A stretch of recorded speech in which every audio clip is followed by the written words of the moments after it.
قال يا ليت قومي يعلمون غفر لي ربي وجعلني من المكرمين.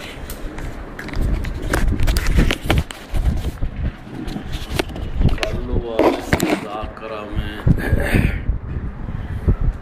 نقطہ اختلاف کو واضح کیا گیا تھا.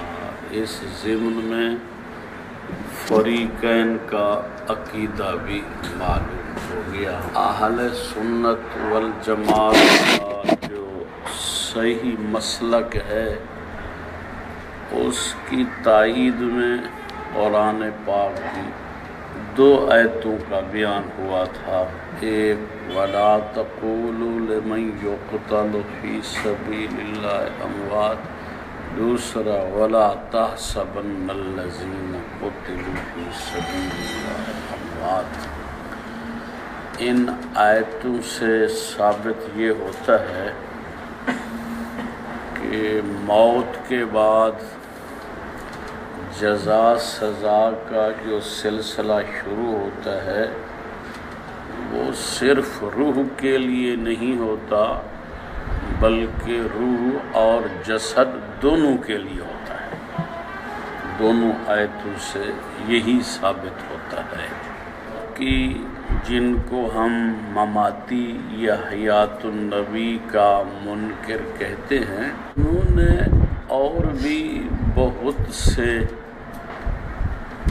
جعلی اور نقلی نقطہ اختلاف بنا رکھے ہیں.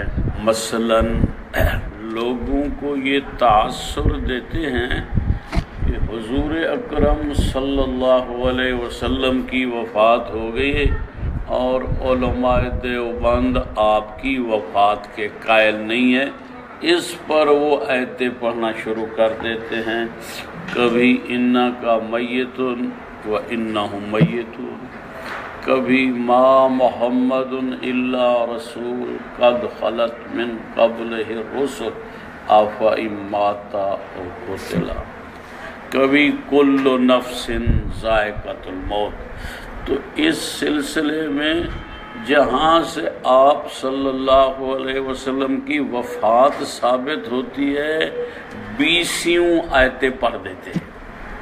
حالانکہ آپ کی وفات میں کوئی اختلاف نہیں ہے. علماء دیوبند سارے نبی علیہ السلام کی وفات کے قائل ہیں. اللہ کا قانون اللہ کے نبی پر پورا ہوا. عقیدہ تو ہے الحیات بعد الوفات کا. وفات کے بعد جو حیات ملی، وفات کے بعد بھی حیات میں اختلاف نہیں ہے. حیات کے وہ بھی قائل ہیں، ہم بھی قائل ہیں. البتہ وہ دوسرے جسم کے ساتھ حیات مانتے ہیں، ہم دنیا والے جسد کے ساتھ حیات مانتے ہیں. تو یہ ہے نقطہ اختلاف. خام خواہ وفات کی آیتیں پڑھنا خلط مباحث ہے. کبھی کہتے ہیں کہ ہم حضور اکرم صلی اللہ علیہ وسلم کی حیات کو حیات برزخی کہتے ہیں اور علماء دیوبند حیات دنیاوی کہتے ہیں. یہ نقطہ اختلاف نہیں بھائی نہیں. ہمارے سارے اکابر حضور اکرم صلی اللہ علیہ وسلم کی حیات بعد الوفات کو برزخی مانتے ہیں. جب آپ کا انتقال ہو گیا اور وفات کے بعد جو جہان شروع ہوتا ہے اس کو عالم برزخ کہتے ہیں. آپ تو برزخ میں ہیں، وفات جو آگے برزخ تو ہے. لیکن ہمارے علماء جو آپ کی حیات کو حیات دنیاوی کہتے ہیں، اس کا مطلب یہ ہے کہ آپ کی حیات دنیا والے جسد کے ساتھ ہے. وہ لوگوں کو یہ تاثر دیتے ہیں کہ دنیا والی حیات مانتے ہیں، لہٰذا آپ دنیا کی طرح دنیا کے رزق کے محتاج ہوں گے وغیرہ وغیرہ. نہیں بھائی نہیں. جن اکابر نے حیات دنیاوی کہا ہے انہوں نے مطلب بھی بتایا کہ اس حیات میں دنیا والا جسد شامل ہے. کبھی کہتے ہیں کہ اختلاف جو ہے اس میں ہے کہ ہم حضور کو جنت میں مانتے ہیں، علماء دیوبند قبر میں مانتے ہیں، زندہ درگور مانتے ہیں۔ حالانکہ یہ بھی کوئی نقطہ اختلاف نہیں ہے، حضور اکرم صلی اللہ علیہ وسلم کو وفات کے بعد اللہ نے جو مقام عطا کیا ہے وہ تو جنت سے بھی بڑھ کر ہے۔ آپ کی روح کا مقام بھی جنت، آپ کے جسم کا مقام بھی جنت ہے، اس میں بھی اختلاف نہیں ہے۔ بہرحال خلط مبحث کرنا، یہ لوگ اس معاملے میں بڑے ماہر ہیں، بات کو بگاڑنا اور کوشش کرنا کہ صحیح مطلب تک کوئی نہ پہنچے، یہ ان کے بائیں ہاتھ کا کھیل ہے۔ نقطہ اختلاف صرف اسی میں ہے کہ ہم کہتے ہیں دنیا والا جسد حیات میں شامل ہے، وہ کہتے ہیں یہ نہیں اور ہے۔ تو آج ایک اور آیت زیر بحث آئے گی، وہ آیت یہ ہے سورۃ یاسین میں اللہ پاک نے ارشاد فرمایا وَاضْرِبْ لَهُمْ مَثَلًا أَصْحَابَ الْقَرْيَةِ، اے پیغمبر اپنی قوم کو بستی والوں کا حال سنائیے۔ مفسرین نے لکھا ہے کہ وہ بستی انطاکیہ نامی تھی، اس میں اللہ کا ایک نبی آیا، انہوں نے جھٹلا دیا، دوسرا آیا اس کو بھی جھٹلا دیا، تیسرا آیا اس کو بھی جھٹلا دیا، اور ڈنڈے کلہاڑیاں لے کر ان کے سامنے کھڑے ہو گئے، کیونکہ تم ہمارے باپ دادے کے دین کے خلاف باتیں کرتے ہو، ہم تمہیں اپنی بستی میں داخل نہیں ہونے دیتے۔ جیسے بعض علاقے، بعض مساجد ایسے ہیں کہ تبلیغی جماعت والوں کو نہیں آنے دیتے، آپ نے سنا ہے نا، جو تبلیغی جماعت والوں کو نہیں آنا، تو یہ وہی لوگ تھے جو نبیوں کی جماعت کو نہیں آنے دیتے تھے۔ اسی بستی کے آخری کنارے پر ایک شخص رہتا تھا، چونکہ سارے لوگ کافر تھے، مشرک تھے، وہ بیچارہ مومن تھا لیکن ایمان کو چھپایا ہوا تھا، حالات اجازت نہیں دیتے تھے کہ وہ اپنے ایمان کا اظہار کرے، اور جب حالات اجازت نہ دیں تو ایمان چھپانے کی اجازت بھی ہے، اجازت ہے۔ شروع میں حضور اکرم صلی اللہ علیہ وسلم نے جب دعوت و تبلیغ کا کام شروع کیا تو جو لوگ کلمہ پڑھتے مسلمان ہوتے، حالات اجازت نہیں دیتے تھے، آپ فرماتے تھے اپنے ایمان کو پختہ رکھو اور چھپا کر رکھو، ظاہر نہ کرو، کیونکہ اس دور میں ایمان کا اظہار کرنا ایسا تھا جیسے اپنے آپ کو درندے کے منہ میں ڈالنا ہو، تو ایسے حالات میں ایمان چھپانے کی اجازت ہے، تو وہ اس نے ایمان چھپا رکھا۔ لیکن جب یہ حالات پیدا ہوئے کہ اللہ کے نبی دعوت لے کر آئے، حق بات لے کر آئے، بستیوں والوں کو دعوت دے، وہ بستی میں داخل نہیں ہونے دیتے، تو وہ شخص جس نے ایمان چھپا رکھا تھا وہ بستی کے آخری کنارے سے دوڑتا ہوا آیا، اس کے ایمان نے اب اس کو چھپانے کی اجازت نہ دی، اور وہ کھل کر کہنے لگا یا قوم اتبعوا المرسلین، میری قوم یہ اللہ کے نبی ہیں، بھیجے ہوئے ہیں، ان کی پیروی کرو، ان کی بات کو مانو، تمہارے خیر خواہ ہیں۔ اب جب وہ حمایت کرنے کے لیے ظاہر ہو گیا تو قوم کو اتنا غصہ آیا، اچھا تو بھی ان کے عقیدے کا تھا، ہمیں تو پتہ نہیں تھا، تو بھی انہی کے مذہب کا تھا۔ تو جو کلہاڑیاں اور لاٹھیاں انہوں نے جماعت کو روکنے کے لیے اٹھا رکھی تھی، اسی کلہاڑیوں لاٹھیوں سے حملہ آور ہو گیا اس پر۔ قرآن نے کہا وَجَاءَ مِنْ أَقْصَى الْمَدِينَةِ رَجُلٌ، شہر کے آخری کنارے سے ایک شخص بھاگتا ہوا ہے۔ جب قوم کو سمجھایا تو قوم نے حملہ کر دیا، موقع پر شہید ہو گیا، ختم ہو گیا، مر گیا۔ اب مرنے کے بعد قرآن کہتا ہے کہ وہ بولا، اور اس کے بول اللہ نے قرآن بنائے۔ قال یا لیت قومی یعلمون، قال کا ہوا ضمیر فاعل ہے، پیچھے رجل کی طرف جاتی ہے، وجاء من اقصی المدینہ رجل۔ اب قالا کے اندر جو ہوا ضمیر ہے رجل کی طرف وہ رجل بول رہا ہے، کیا کہ یا لیت قومی یعلم، کاش میری قوم کو پتہ چل جائے، بما غفر لی ربی، میرے رب نے تو مجھے بخش دیا، وجعلنی من المکرمین، میرے اللہ نے مجھے عزت داروں میں شامل کر دیا۔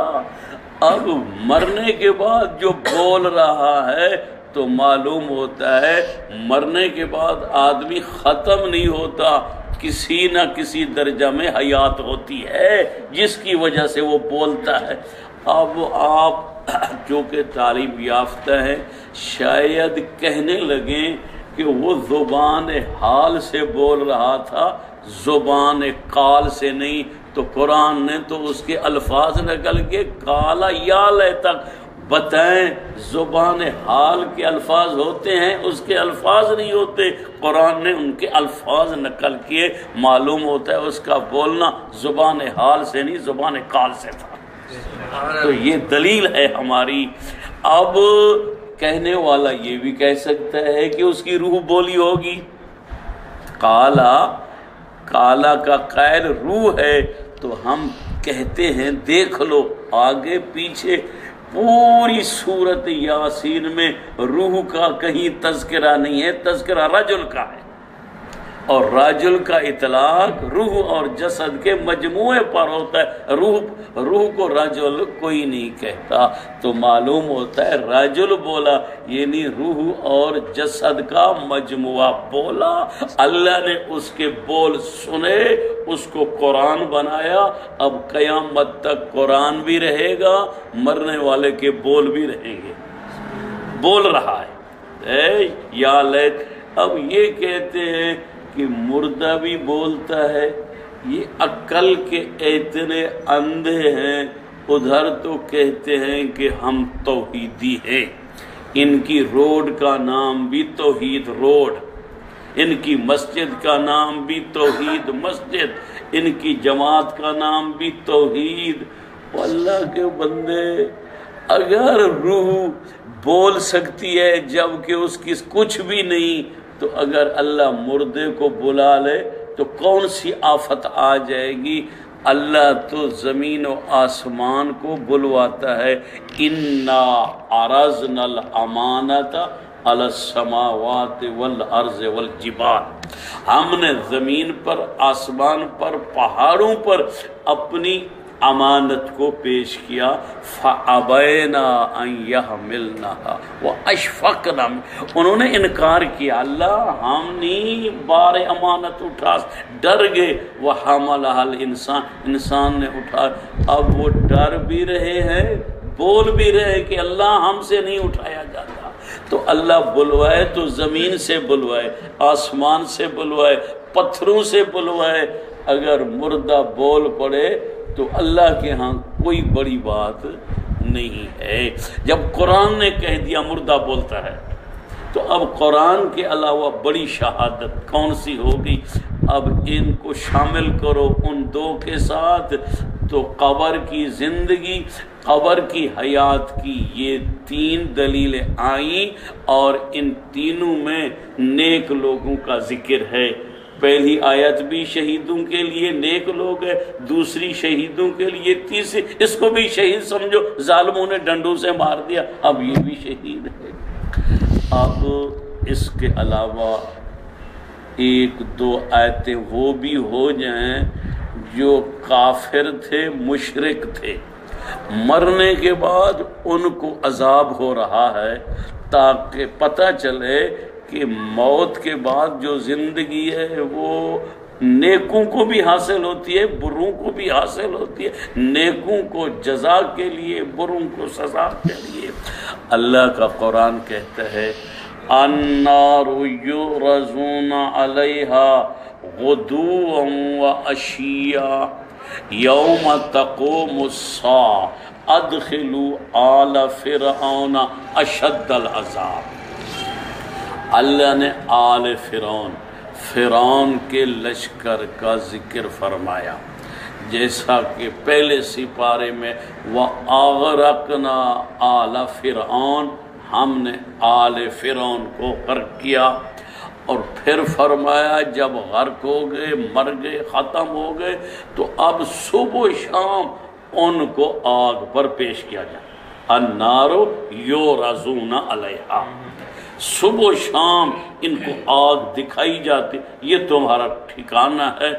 یوم تقوم الساعہ، جب قیامت قائم ہوگی تو حکم ہوگا ادخلوا آل فرعون اشد العذاب، آل فرعون کو سخت عذاب میں داخل کر دو۔ تو اب آل فرعون کسے کہتے ہیں؟ سارے جانتے ہیں، آل کا اطلاق روح اور جسد کے مجموعہ پر ہوتا ہے۔ آل نبی، حضور اکرم صلی اللہ علیہ وسلم کے خاندان کو آل نبی کہتے ہیں، تو یہ ارواح مراد نہیں بلکہ روح اور جسد کا مجموعہ۔ اسی طرح آل فرعون بھی صرف روح مراد نہیں ہے، روح اور جسد کا مجموعہ غرق ہوا آل فرعون تو روح اور جسد سب۔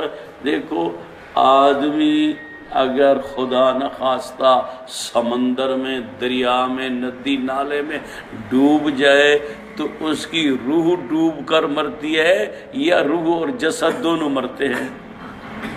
سمندر تو آپ کے قریب ہے، وہاں کہتے ہیں بہت سے لوگ بیچارے مر بھی جاتے ہیں، تو جو سمندر اور دریا میں مرتا ہے روح اور جسد سمیت ڈوبتا ہے، روح اور جسد سمیت۔ اور قیامت کے دن اللہ فرمائے آل فرعون کو آگ میں داخل کرو، تو وہاں پوری دنیا کا اتفاق ہے مرنے کے بعد یہ دنیا والا جسد سمیت جہنم میں بھیجے جائیں۔ جب دنیا میں بھی روح اور جسد غرق ہوئے، قیامت کے دن بھی روح اور جسد آگ میں جائیں گے، تو اب آگ جو پیش ہو رہی ہے تو یہ بھی آل فرعون پر پیش ہو رہی ہے، اور آل فرعون روح اور جسد کے مجموعہ کو کہتے ہیں۔ تو معلوم ہوا کہ عذاب ہے تو وہ بھی دونوں کے لیے، روح اور جسد دونوں کے لیے ہے۔ اگر مرنے والوں میں کسی قسم کی حیات نہ ہو، جیسے کہ بڑے دھڑلے سے کہتے ہیں مردے ہیں، ان میں حیات کی کوئی رمق نہیں ہے، ذرہ پر حیات نہیں ہے، حیات کی بڑی نفی کرتے ہیں، تو اب بالکل جو مردے ہیں مردے کو آگ پر پیش کیا جائے تو کوئی فرق نہیں پڑتا، اس کو تو کچھ نہیں ہوگا، تو فضول حرکت ہوگی۔ اللہ کا ان کو آگ پر پیش کرنا فضول کام ہوگا، اللہ فضول کام نہیں کرتا، اللہ کے کاموں میں حکمت ہوتی ہے۔ اب ان کو جو آگ پر پیش کیا جاتا ہے تو ان میں اتنا ادراک، اتنا شعور باقی ہے کہ یہ آگ ہے، ہمیں نظر آ رہی ہے اور ہم نے اس میں جانا ہے۔ یہ تیسرے نمبر پر آ گئی۔ چوتھے نمبر پر حضرت نوح علیہ السلام کی قوم کا ذکر ہے۔ اللہ فرماتے ہیں اغرقوا فادخلوا نارا، نوح علیہ السلام کی قوم غرق ہوئی، سیلاب آیا، سیلاب میں پوری قوم غرق ہوئی۔ اب غرق ہوئے اور روح اور جسد سمیت آگے فا تعقیب مال وصل کے لیے فوراً ادھر غرق ہوئے ادھر آگ میں داخل ہوئے۔ جو اغرقوا کا مفعول معلوم یسمى فعل ہوا ہے ادخلوا نارا کا وہی ہے۔ جو غرق ہوئے وہی آگ میں داخل ہوئے، غرق بھی روح اور جسد سمیت ہوئے اور آگ میں بھی روح اور جسد سمیت داخل ہوئے، کیونکہ دونوں کا مفعول ما لم یسمى فاعل۔ تو اب یہ دو آیتیں ہو گئی کفار کے لیے جن کو عذاب ہو رہا ہے اور عذاب کے ادراک اللہ نے ان میں رکھ دی ہے، ان کو محسوس ہو رہا ہے کہ ہم سزا میں ہیں، ہم عذاب میں ہیں۔ اور چھٹی آیت جو ہے وہ یہ ہے جس میں سب انسانوں کے بارے میں اللہ نے فرمایا یثبت اللہ الذین آمنوا بالقول الثابت فی الحیات الدنیا وفی الآخرہ ویذل اللہ الظالمین۔ اللہ پاک ایمانداروں کو ثابت قدم رکھتے ہیں کلمہ کے اوپر، دنیا میں بھی آخرت میں بھی، فی الحیات دنیا کی زندگی، و فی الآخرہ سے مراد تمام مفسرین کہتے ہیں یہاں آخرت سے مراد قبر ہے۔ قبر کے اندر اللہ کے نبی کے ارشاد کے مطابق ہر مردہ کے پاس دو فرشتے آتے ہیں، ایک کا نام منکر، دوسرے کا نام نکیر ہے، اور نکیرین بھی کہہ دیتے ہیں، یہ تغلیب ہے۔ جیسے چاند اور سورج کو شمسین کہہ دیتے ہیں، ماں اور باپ کو والدین کہتے ہیں، اسے تغلیب کہتے ہیں، تو نکیرین بھی کہہ دیتے ہیں، نکیرین آتے ہیں۔ اور مصنف عبد الرزاق میں ایک حدیث ہے، اور بھی بہت سی کتابوں میں ہے کہ حضور اکرم صلی اللہ علیہ وسلم نے حضرت عمر بن خطاب رضی اللہ تعالی عنہ کو فرمایا، خطاب کے بیٹے جب تو مر جائے گا تیری برادری تجھے قبر میں رکھ کر آئے گی، اب تیرے پاس دو فرشتے آئیں گے، ایک کا نام منکر ایک کا نکیر ہے، ان کے دانت اتنے بڑے ہوں گے کہ وہ دانتوں سے قبر کی مٹی کو ہٹائیں گے اور ان کی آنکھوں میں بجلی کی چمک ہوگی، ان کی آواز میں گاج کی گرج ہوگی۔ اب وہ تیرے پاس آئیں گے، ان کے سر کے بال جو ہیں پاؤں تک ہوں گے اور تجھے اٹھا کر بٹھائیں گے اور آ کر تجھ سے تین سوال کریں گے، تیرا رب کون، تیرا نبی کون، تیرا دین کیا۔ اب بتا ان کو کیا جواب دے گا؟ حضرت عمر سے اللہ کے نبی نے پوچھا، تب پوچھا جائے گا تو کیا کرے گا؟ حضرت عمر بھی تو عمر تھے، تو انہوں نے کہا اللہ کے نبی ایک بات آپ مجھے بتا دیں پھر میں جواب دوں گا۔ حضور نے فرمایا کیا پوچھتا ہے؟ حضرت عمر نے پوچھا اللہ کے نبی آترد الینا عقولنا یا رسول اللہ، یہ بتائیے کہ اس وقت میری عقل واپس آ جائے گی، میرے ہوش ٹھکانے ہوں گے جب مجھ سے سوال کیا جائے گا؟ حضور اکرم صلی اللہ علیہ وسلم نے فرمایا نعم کحایتکم اليوم، جیسے آج بیٹھا ہے اسی حالت میں ہوگا۔ نعم جی ہاں، کحایتکم اليوم، اسی حیات میں ہوگے، یعنی تیرا ہوش بھی ٹھکانے ہوگا، تیری عقل بھی، تجھ میں ادراک بھی ہوگا، تجھ میں شعور بھی ہوگا۔ اب وہ پوچھیں گے تو کیا کرے گا؟ تو حضرت عمر نے جواب دیا اگر میری ہوش ٹھکانے ہے تو ففیہ الحجر، اس کا لفظی ترجمہ تو یہ ہے پھر ان کے منہ میں پتھر ہیں۔ کیا مطلب؟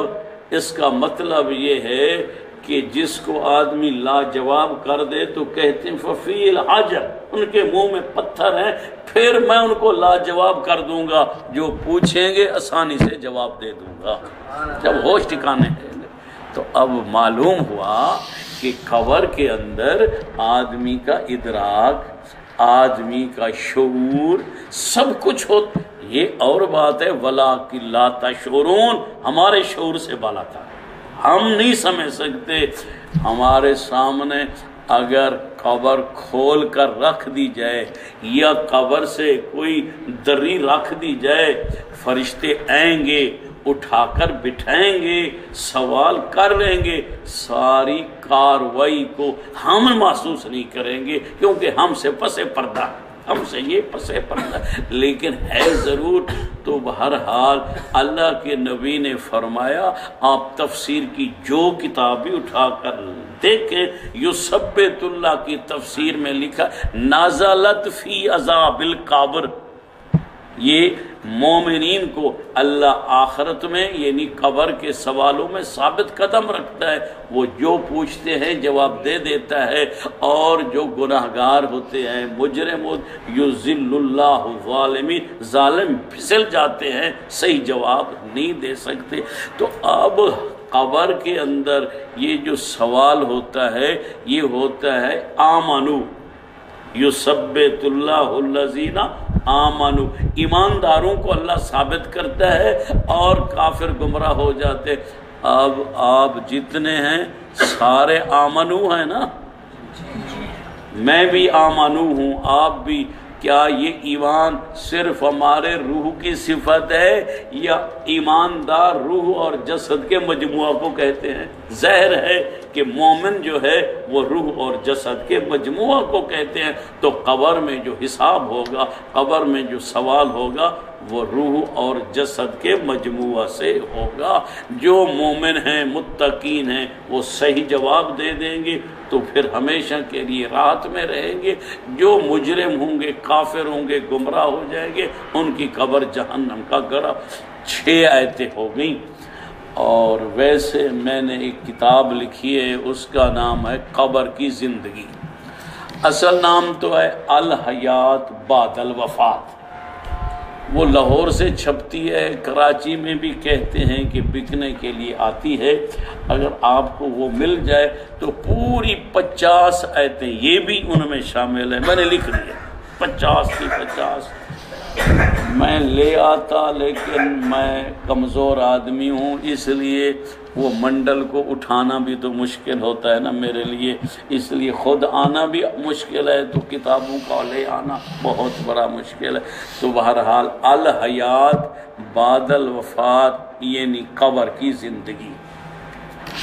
اس کے بعد گزارش یہ ہے کہ ایک مسئلہ چلتا ہے کہ مرنے کے بعد جزا سزا یہ قبر میں ہوتی ہے یا برزخ میں ہوتی ہے؟ یہ مماتی لوگ جان چھڑا لیتے ہیں، کہتے ہیں بھائی یہ جو تم نے حدیث پڑھی ہے یا آیت پڑھی ہے یا کوئی حوالہ دیا، اس میں ہے کہ یہ برزخ میں ہوتا ہے قبر میں نہیں ہوتا۔ گویا ان کے نزدیک قبر اور چیز ہے اور برزخ اور چیز ہے۔ آج یہ بھی سمجھ لیں کہ برزخ اور قبر میں کوئی تضاد تنافی نہیں ہے کہ قبر سے مراد برزخ کہا جائے تو قبر کی نفی، یہ یہی سمجھتے ہیں کہ عذاب برزخ میں ہوتا ہے لہذا قبر میں نہیں ہوتا۔ لہذا اس کو بھی ذرا توجہ سے سن لیں کہ ہے تو عذاب قبر، حدیث میں آیا، علماء نے بھی یہی لکھا ہے قبر کا عذاب برحق ہے، لیکن اس پر ایک اعتراض ہوتا تھا مخالفین اسلام کا۔ وہ کہتے تھے کہ تم مسلمان کہتے ہو قبروں میں عذاب ہوتا ہے، کیا جو مردہ قبر میں نہ آئے، مثلا سمندر میں مرا مچھلیاں کھا گئیں خبر نصیب نہیں ہوئی، جنگل میں مرا درندے کھا گئے پرندے کھا گئے، اس کو تو قبر نصیب نہیں ہوئی، کیا اس کو عذاب قبر نہیں ہوگا؟ انگریز لوگ اپنے بڑے بڑے لیڈروں کی لاشوں کو شیشے کی الماری میں رکھ دیتے ہیں، تو قبر تو ان کو بھی نہ ملی، کیا عذاب قبر اس کو نہیں ہوگا؟ بعض مردوں کو درختوں پہ لٹکا دیا جاتا ہے، دفن نہیں کیا، کیا عذاب قبر اس کو نہیں ہوگا؟ کہتے ہیں فرعون کی لاش بھی مصر کے عجائب گھر میں رکھی ہے، تو کیا اس کو عذاب نہیں ہو رہا؟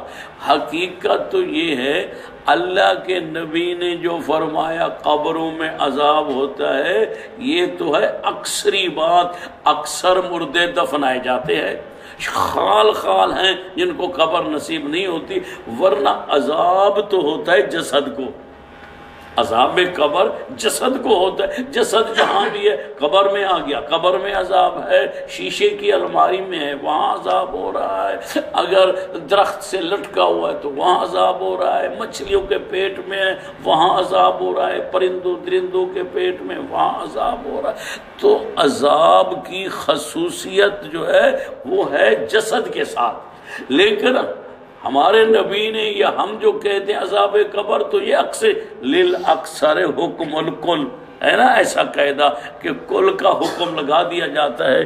تو اب مخالفین نے اعتراض کر دیا، علماء اسلام نے ان کے اعتراض کے جواب میں کہا کہ بھائی قبر جو ہے یہ صرف اسی گڑھے کا نام نہیں ہے جہاں مردہ دفن کر، صرف اسی کا نام نہیں ہے، قبر سے مراد ہے عالم برزخ۔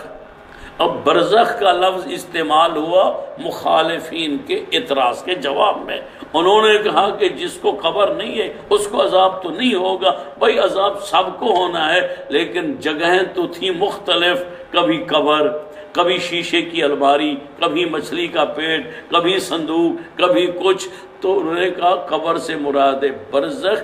برزخ دراصل زمانے کو کہتے ہیں، موت سے لے کر قیامت تک جو زمانہ ہے یہ سب برزخ ہے۔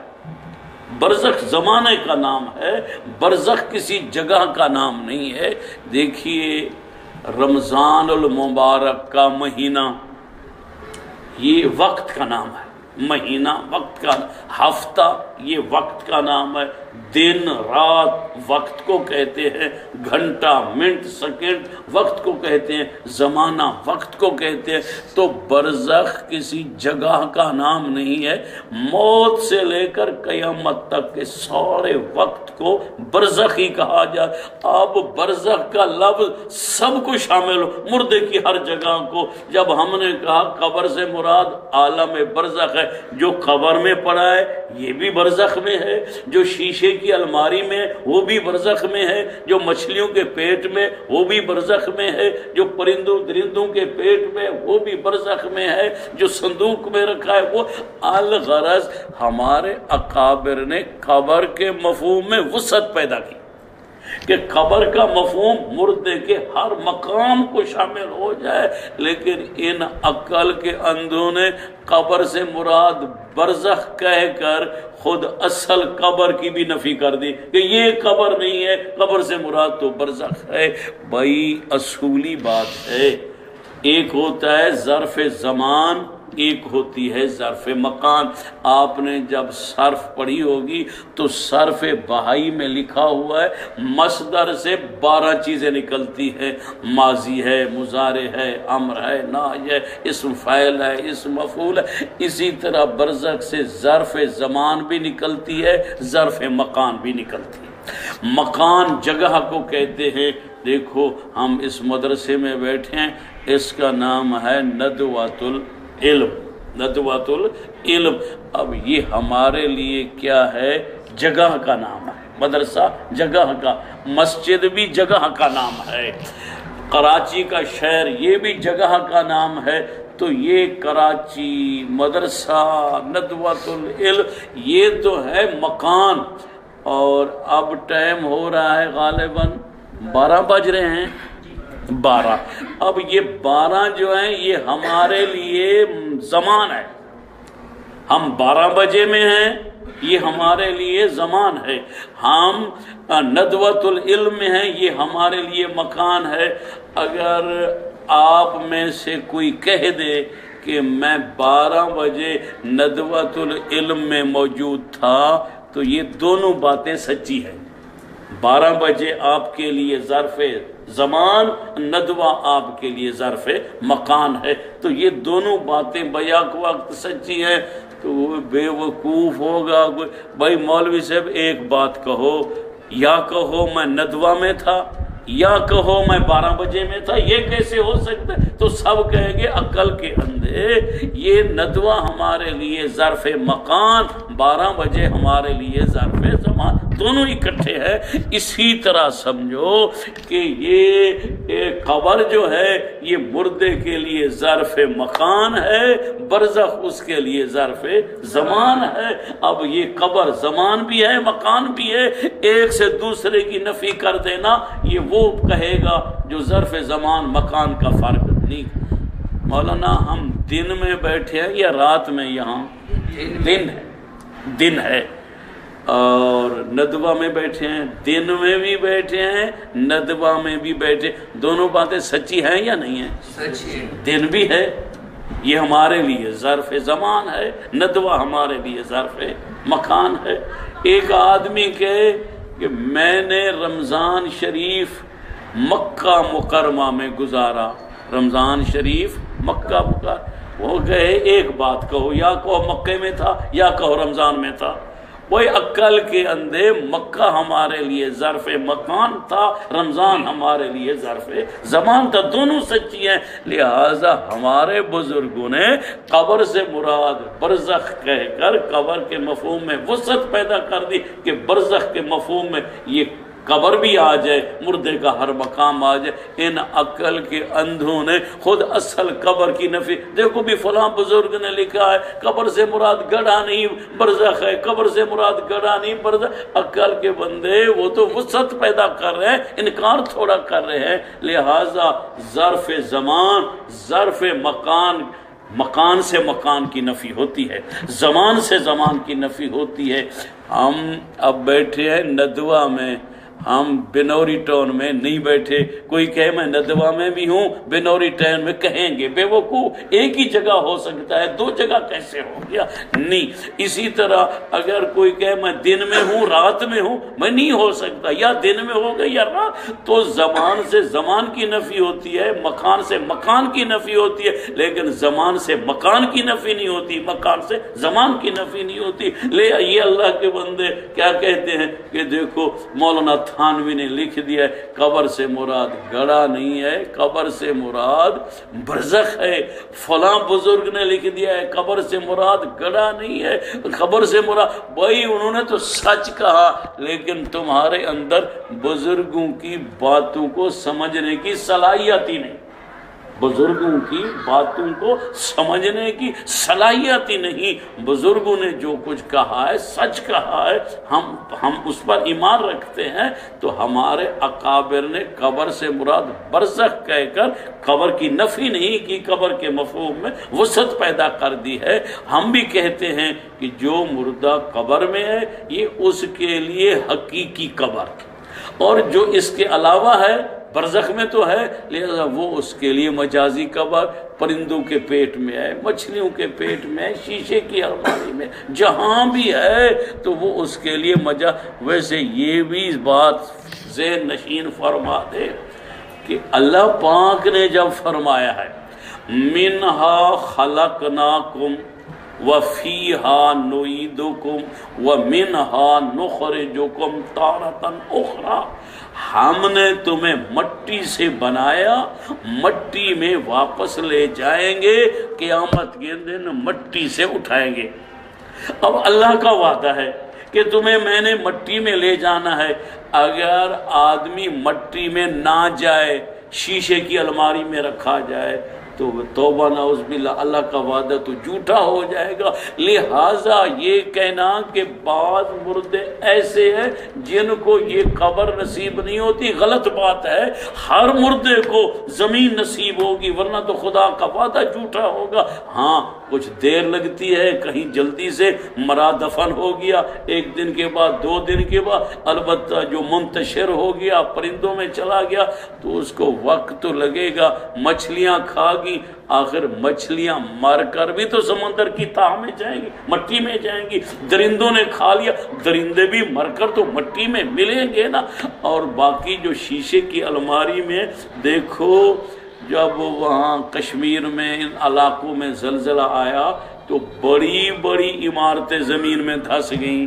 جب عمارتیں، قیامت کا جب زلزلہ آئے گا وہ اس سے بھی بڑا ہوگا، تو لہٰذا جو شیشے کی الماری میں ہے انہوں نے بھی ایک دن زمین میں جانا ہے تاکہ اللہ کا وعدہ جھوٹا نہ ہو، لہٰذا ہر مردے کو مٹی نصیب ہوگی، قرآن کہتا ہے۔ لہٰذا ان کا یہ کہنا کہ بعض مردوں کو دفن ہوتا ہے نصیب ہوتا ہے بعض کو نہیں ہوتا، یہ غلط ہے۔ بہرحال ہر مردے نے دفن، باقی جو آج دفن ہو گیا قیامت تک عذاب کے مزے چکھے گا، اور جو قیامت کے قریب زمین میں دھنس گیا اس کو تو عذاب تھوڑا ہوگا، اس کو زیادہ اللہ قادر ہے تھوڑے وقت میں زیادہ عذاب بھی دے سکتے ہیں۔ ٹھیک ہے وہ 1 منٹ کے لیے زمین میں چلا گیا دھنس گیا، لیکن اللہ سالوں کا عذاب 1 منٹ میں بھی پورا کر سکتے ہیں۔ تو لہٰذا قبر اور برزخ کے مفہوم میں کوئی تضاد نہیں ہے، تنافی نہیں ہے۔ ہمارے سارے بزرگوں نے کہہ دیا ہے قبر سے مراد برزخ ہے، قبر سے مراد برزخ ہے، لیکن وہ نفی نہیں کر رہے قبر کے مفہوم میں وسعت پیدا کر۔ ویسے قرآن میں دیکھ لو اللہ پاک فرماتے ہیں اِنَّكَ لَا تُسْمِعُ الْمَوْتَى وَلَا تُسْمِعُ الصُّمَّ الدُّعَاء، اور دوسری آیت ہے وَمَا أَنْتَ بِمُسْمِعٍ مَّن فِي الْقُبُورِ، آپ قبر والوں کو نہیں سنا سکتے۔ اب یہاں تو قبر کی جمع ہے، یہ خود کہتے ہیں یہی قبر مراد ہے کیونکہ سما موت کا انکار کرتے ہیں، یہاں تو کہتے ہیں کہ یہ قبریں مراد ہیں۔ جب عذاب کی باری آتی ہے تو یہ قبریں نہیں ہیں، قبر سے مراد برزخ ہے۔ تو ومن فی القبور، لیکن آگے ایک آیت کے چونکہ یہ آیت آ گئی، اگلی آیت کیا ہے وما انت بمسمع من فی القبور ان انت الا نذیر، اللہ کے پیغمبر آپ مردوں کو نہیں سنا سکتے، قبر والوں کو نہیں سنا سکتے۔ کیوں؟ آپ کے ذمہ منوانا نہیں ہے، آپ تو ڈرانے والے ہیں، پیغام پہنچانے۔ اب ایمان سے بتائیں ہمارے پیغمبر کی 2 صفتیں ہیں نا، ایک بشیر دوسرا نذیر۔ بشیر ماننے والوں کو جنت کی خوشخبری دینے والا اور نہ ماننے والوں کو جہنم سے ڈرانے والا۔ تو بتائیں ہمارے پیغمبر بشیر بھی ہیں نذیر بھی ہیں، یہ بشیر اور نذیر زندوں کے لیے ہیں یا مردوں کے لیے ہیں؟ وَمَا أَنْتَ بِمُسْمِعٍ مَّن فِي الْقُبُورِ، تے وہ قبروں والے مردے نہیں ہو سکتے، یہ بھی زندہ ہیں، چونکہ دل مردہ تھے اس لیے اللہ نے ان کو کہا یہ تو قبروں والے ہیں، یہ تو مردے ہیں، ان کے دل، آپ تو زندوں کو ڈرانے والے ہیں۔ اسی طرح کی اِنَّكَ لَا تُسْمِعُ الْمَوْتَى کے آگے بھی آتا ہے ان تسمعوا الا من یؤمن بآیات، آپ ان کو سنا سکتے ہیں جو ہماری آیات پر ایمان لائے۔ تو یہ بات زندوں کی ہے۔ وما انت بمسمع من فی القبور میں بھی زندہ کافر مراد ہیں جن کے دل مردہ تھے۔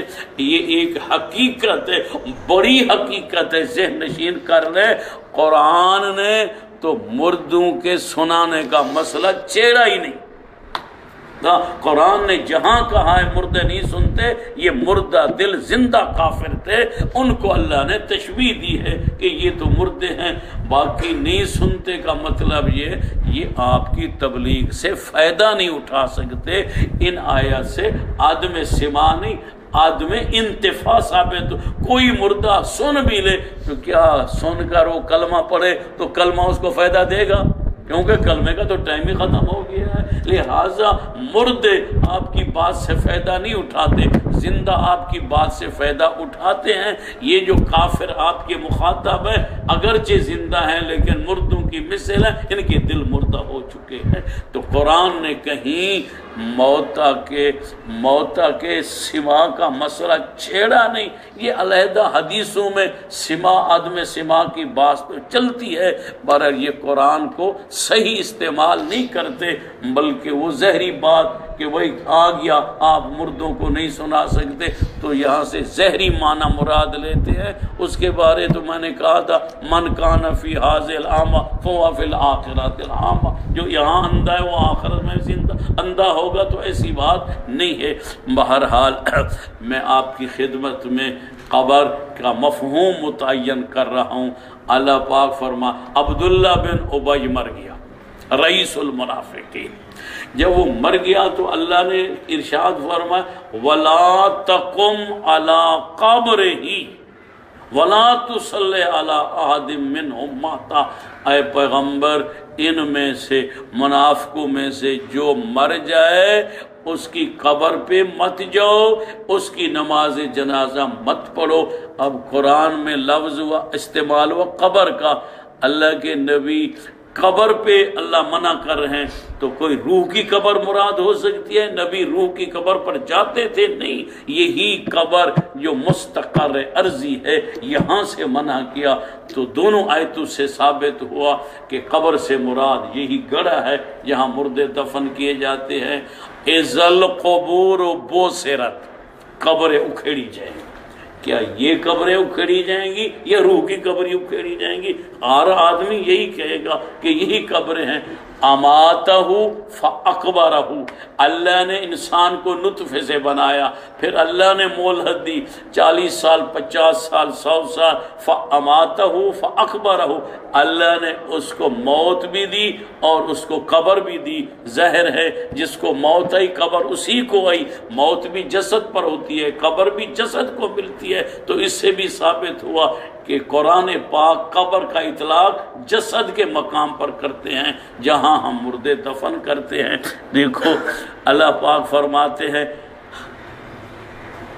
الہاکم التکاثر حتی زرتم المقابر، مقبرہ کی جمع ہے، قبر کی جمع سمجھو قبر ہے۔ تو اب اللہ تو فرماتے ہیں مرتے دم تک دنیا کی محبت تمہیں غافل کر دے گی، حتیٰ کہ تم مر جاؤ گے، قبروں میں چلے جاؤ گے۔ تو یہاں بھی قبر سے مراد یہ زمین کا جو حصہ ہے جس میں مردہ دفن کیا جاتا ہے۔ حدیثوں میں تو بے شمار، مثلا حدیث میں آتا ہے حضور اکرم صلی اللہ علیہ وسلم خچر پر سوار تھے، آپ کا خچر بد کا قریب تھا کہ اللہ کے نبی گر جائیں، صحابہ نے تھاما، روکا، آگے دیکھا گیا 5 6 7 قبریں تھیں۔ اللہ کے نبی نے فرمایا تمہیں پتہ ہے کہ یہ لوگ کب مرے تھے؟ کب مرے؟ تو ایک صحابی نے کہا مجھے پتہ ہے یہ شرک میں مرے تھے۔ تو حضور اکرم صلی اللہ علیہ وسلم نے فرمایا جو قبروں میں ہو رہا ہے میں اپنی آنکھوں سے دیکھ رہا ہوں، اگر میں اللہ سے دعا مانگوں اللہ غیب کے پردے ہٹا کر تمہیں دکھا دے تو تم مردے دفن کرنا بھی چھوڑ دو گے، منظر اتنا سخت ہے۔ تو اللہ کے نبی کا خچر اس زمین والی قبر کو دیکھ کر بدکا تھا کہ نہ کہ روح کے مقام پر خچر بھی پہنچ گیا تھا، صحابہ پہنچ گئے۔ تو بہرحال یہ ساری آیتیں بتاتی ہیں قبر اسے کہتے ہیں، البتہ جس کو یہ قبر نہیں ملی اس کو بھی قبر ملے گی، زمین ضرور ملے گی، ورنہ قرآن کا وعدہ جھوٹا ہو جائے گا۔ دیر یا سویر بہرحال ہر مردے نے قبر میں جانا ہے، اور قبر کے اندر روح کا تعلق ہوتا ہے جس کی کیفیت ہم نہیں جانتے، اور اس تعلق کی وجہ سے یہ قبر میں مدفون مردہ جزا سزا سب کو محسوس کرتا ہے۔ اب سوال ہوگا کہ قبر میں جب عذاب ہوتا ہے تو ہمیں نظر کیوں نہیں آتا؟ قبریں کھلتی ہیں، خاص کر ایک کی قبر کی کھدائی کے دوران دوسرے کی قبر کھل جاتی ہے۔ اب دوسرے کی قبر وہ تو خاک راکھ ہوا پڑا ہوتا ہے، وہ اس کی ہڈیاں ہیں یا ہڈیاں بھی نہیں ہیں، تو نظر کیوں نہیں آتا؟ تو بھائی اللہ پاک نے قبر کے جہان کو سمجھنے کے لیے، قبر کے جہان کو سمجھنے کے لیے یہ خواب کا جہان بنائے، عالم خواب۔ مولانا محمد منظور صاحب لکھنوی رحمۃ اللہ جنہوں نے معارف الحدیث لکھی ہے، پہلی جلد میں ہے غالباً، انہوں نے عقائد میں قبر برزخ کا بھی بحث کی ہے، اور بڑی بہترین بحث ہے، آپ کے پاس ہو تو پڑھنا، نہیں تو وہ کتاب لے لینا۔ انہوں نے قبر کی زندگی کو سمجھانے کے لیے خواب کی مثال دی ہے۔ آپ میں سے کوئی ساتھی، الحمدللہ میں سب کو دیکھ رہا ہوں، سب جاگ رہے ہیں، میری بات سن رہے ہیں، بالفرض کسی کو یہاں نیند آ بھی جائے نیند آ جائے سو جائے. جب آدمی سوتا ہے تو بعض اوقات خواب بھی دیکھتا ہے. اب جب وہ جاگے گا تو کہے گا یار مجھے تو کتا کاٹ رہا تھا، کتا میرے پیچھے تھا. اب ہم سارے کہیں اللہ کے بندے ہمارے سامنے تو سویا ہے، لیٹا ہے، یہاں کتے کے آنے کا کوئی تصور نہیں. کبھی کہے کہ سانپ مجھے ڈس رہا، وہ یہاں سانپ کیسے آ گیا؟ کبھی کہے میں پانی میں تھا، یہاں پانی کیسے آ؟ لیکن حقیقت یہ ہے کہ جو کچھ اس نے اس جہان میں دیکھا سچ ہے. کتا بھی آیا، اس کو کاٹا بھی، سانپ بھی ہے، اس کو کھایا بھی، آگ بھی دیکھی، پانی بھی دیکھا، لیکن وہ اپنے جہان میں تھا. قبر یہ جو خواب ہے ایک جہان ہے، مستقل جہان ہے. تو جس جہان میں اس نے یہ سب کچھ دیکھا وہ حق ہے، ہم اسے جھٹلا نہیں سکتے. تو جیسے سونے والا خواب میں سانپ دیکھتا ہے، کتا دیکھتا ہے، آگ دیکھتا ہے، پانی ہم نہیں دیکھ سکتے، اسی طرح قبر میں مردہ عذاب بھی دیکھتا ہے، قبر کی تنگی بھی دیکھتا ہے، فراخی بھی سب کچھ دیکھتا ہے، لیکن ہم اسے نہیں دیکھ سکتے. جب ہم خواب والے کو نہیں دیکھ سکتے تو ایسے کو کیسے دیکھ؟ اس کے سمجھانے کے لیے شاہ ولی اللہ محدث دہلوی رحمۃ اللہ علیہ نے 3 مقام بیان کے. حجت اللہ البالغہ ان کی کتاب ہے. ویسے مفتی محمد شفیع صاحب کی ایک رسالہ ہے اصحاب فی اثبات عذاب القبر، ان کی ایک تفسیر ہے. یہ تو عام ہے معارف القرآن، ایک ہے احکام القرآن عربی میں ہے، اس میں یہ رسالہ ہے. اور دوسرے علماء نے بھی یہ لکھا ہے کہ وائی قبر کا عذاب نظر کیوں نہیں آتا؟ فرمایا 3 چیزیں ایسی ہیں جو ہمارے سامنے ہوتی ہیں، ہم نہیں دیکھتے. جب ہمارے سامنے ہوتی ہیں نظر نہیں آتی، لیکن مانتے ہیں ہوتی ہیں. اگر قبر کا عذاب نظر نہ آئے تو ایسی بات نہیں ہے کہ ہم انکار کر دیں گے. وہ 3 مقام کون سے ہیں؟ ایک فرمایا حضور اکرم صلی اللہ علیہ وسلم کی خدمت میں حضرت جبرائیل وحی لے کر 23 سال تک آتے رہے. جبرائیل کا آنا کتنے سال ہے؟ 23 سال. مجمع میں بھی ہے، خلوت میں بھی ہے، جلوت میں بھی ہے. مدینے میں بھی جبرائیل آیا، مکے میں نبی جبرائیل آیا. اور اکیلا نہیں، بعض صورتوں کے لیے ہزارہ اور فرشتے بھی اس کے ساتھ ہیں. بعض صورتیں ایسی بھی ہیں شان والی کہ ان کو جب جبرائیل لائے تو ہزاروں کی تعداد میں فرشتے. لیکن پورے 23 سال میں کوئی صحابی ایسا نہیں جو کہے کہ اللہ کے نبی آپ فرماتے جبرائیل ہے، مجھے قرآن سنایا، مجھے وحی سنایا، ہم بھی آپ کے ساتھ بیٹھے تھے، ہمیں نظر کیوں نہیں آیا؟ نہیں 23 سال آتا رہا، جاتا رہا. اس کے آنے جانے کو کسی صحابی نے نہیں دیکھا، لیکن کسی نے اعتراض نہیں کہا. سب نے کہا اللہ کے نبی جو فرماتے سچ فرماتے ہیں. اللہ کے نبی فرما رہے ہیں جبرائیل ہے، مجھے یہ صورت دے گے، مجھے یہ آیتیں دے گے. تو 23 سال اگر جبرائیل نظر نہیں آیا، صحابہ نے تسلیم کیا، ایمان لائے، آمنا و صدقنا. اگر عذاب قبر بھی نظر نہیں آتا تو ہمارا ایمان ہے اللہ نے سچ فرمایا، اللہ کے نبی نے سچ فرمایا. تو ایک مقام. دوسرا مقام یہ ہے کہ شاہ صاحب نے لکھا ہے آدمی جب فوت ہوتا ہے، عموماً جو گھر میں فوتگی ہوتی ہے تو مرنے والے کے ارد گرد سارے رشتہ دار اکٹھے ہوتے ہیں. اس کا قبض روح ہو رہا ہے، جان کنی کا وقت ہے. اس کے بھائی، اس کے رشتہ دار، مرد عورتیں سب جمع ہوتے ہیں. لیکن قرآن کہتا ہے کہ حضرت اسرائیل علیہ السلام آتے ہیں. آ کر اس کے روح کو قابض کرتے ہیں اور قابض کے روح کے ساتھ ساتھ اس کے ساتھ باتیں بھی کرتے ہیں. دیکھو جبرائیل اسرائیل کے اخرجوا انفسکم، اپنی روح کو نکالو.